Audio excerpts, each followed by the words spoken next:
Just let me know when the YouTube is live. I'll just double check it. It's the circle's going around. All right, it's on. Okay. Yeah, just double check it.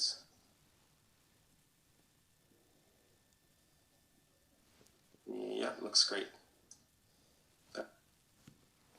All right, Shabbosai, good morning. It is such an incredible zechus to be able to learn here with all of you. We are beginning in Meretz Hashem. I apologize. I forgot to send it out in advance of the shir, but I'll send it out in Meretz Hashem for tomorrow morning.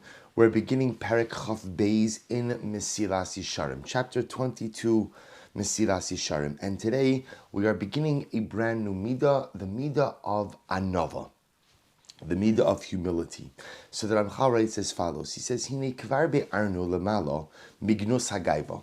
We spent a significant time speaking about the terrible and detrimental nature of the midah of gaiva, of arrogance. Umichlala nishma shavach anava. So again, on one hand, you can understand that once you speak about how detrimental gaiva, arrogance is, you could infer from that the preferred attribute, of course, is going to be anava, is going to be humility. But of course, also, in life, so sometimes a person could go ahead and define something by what it's not, or define something by what it is.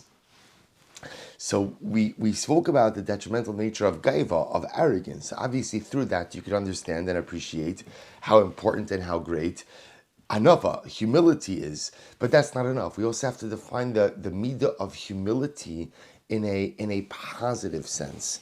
So now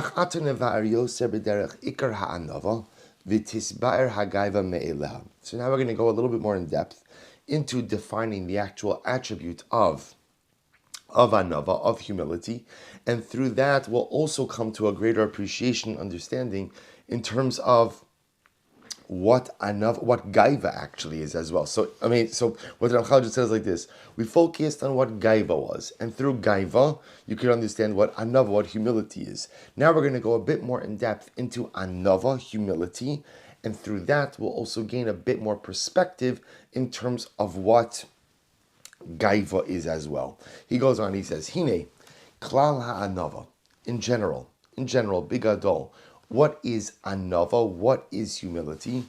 Heyos ha'adam bilti machshiv atzmo mishum tam sheyiyeh.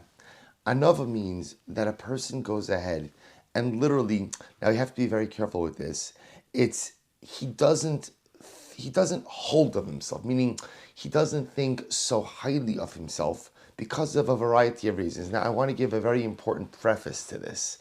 One has to be exceptionally careful not to interpret anava as a lack of positive self-esteem. Meaning, at the end of the day, so a person always has to have a healthy sense of self. A person has to be happy with who they are. A person has to appreciate who they are. A person has to have an understanding that they're worthwhile, meaningful, and good person. But there is this area where I can feel I am a good person, and the truth is I am worthwhile, and I am a meaningful individual, yet at the same time I also recognize that I'm not where I need to be. And as we're going to see, even my milas, even the things ultimately about me, which are good, at the end of the day, require an incredible amount of improvement.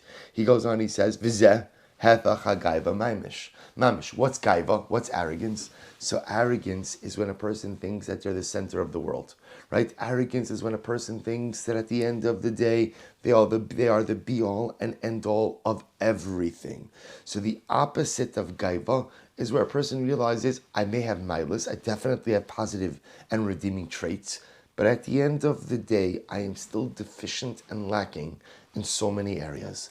Va'tolodos hanimshachos mizeh tziena ha'afachios shel toldos hagaiva. Ukishnedaktik nimtza sheteluya b'machshava u'b'maisa. When we delve into this a bit more, we will find that anava really has two components. There's a cognitive component, machshava, and then there's a maisa, an actional component as well. So there's cognitive and there's actional. Anava. Ki lo yiyeh, ki im lo yiyeh anav b'dayto, v'yirtza lios anav b'maisa. Because if a person is just going to be an actional anav, right, actionally humble, but not cognitively humble or not emotionally humble, lo yiyeh ela min ha'anavim ha'medumim v'haroim shezacharnu l'mala, shehem michlal ha'tzavuim asher in ba'olam ra mehem. Suppose there are plenty of people who walk around perhaps with a external state of humility, meaning actionally they look humble. Actionally, they try to go ahead and put forward an image of humility. But in their mind, they think exceptionally high of themselves. So the Ramchal says, to a certain degree, a person who is actionally humble, but cognitively arrogant, is the worst kind of person. We'll say in general, what the Ramchal is teaching us is, in life, if a person is going to sin, it's better to know that I'm sinning than to fool myself into thinking that I'm not sinning. At least if I know that I'm making a mistake, I could build on that, I could correct that, I could change that. But if I delude myself into thinking that my sin is actually a mitzvah, then salvation is very far away. So same thing with Anava. Says the Ramchal, if a person knows I'm arrogant, okay. If I know that I'm arrogant, at least then there's what to work on. I know what I have to do. But if a person, chas v'shalom, behaves, actionally is humble, but is cognitively arrogant, it's so hard to turn that around.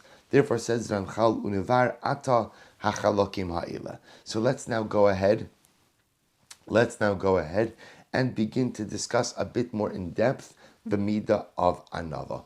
Page Reish Chaf Vav. And again, I apologize. You will have these pages in Mirz Hashem by tomorrow.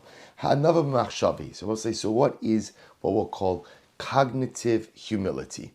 Cognitive humility. Anava in thought.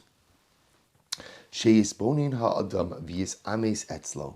That it should become clear, a person should contemplate, and it should become clear to him, asher ein hatehila v'hakavod ru'uyim lo, that maybe he's not deserving of all of the praise that he gets. I will say sometimes we get praise in life, sometimes it's deserved praise, sometimes it's not deserved praise.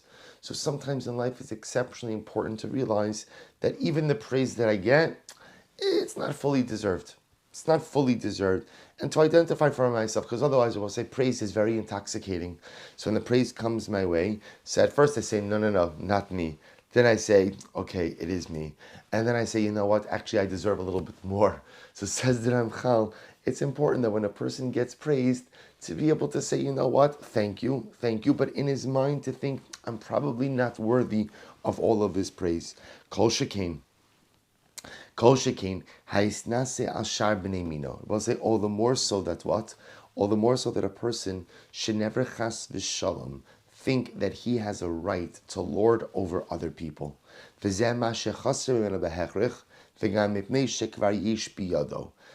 we'll say, so again, we'll stop over here for today. We'll stop with this piece over here. But the first aspect of Anava, the Ramchal gives both a cognitive and a behavioral.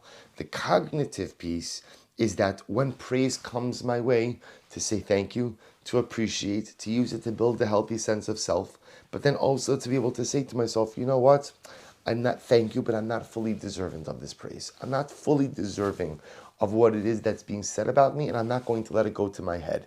That's the cognitive piece. The actional piece is that if I do get praise, and therefore that praise perhaps elevates me in stature or in standing, I should never use that chas v'shalom to lord over other people, to make it that somehow I'm better, more worthy, or that somehow I have the ability to stand above someone else. So a cognitive piece of Anava, an actional piece of Anava. We'll stop here, and Emir Hashem will continue in Parak Chav Beis tomorrow. Shkach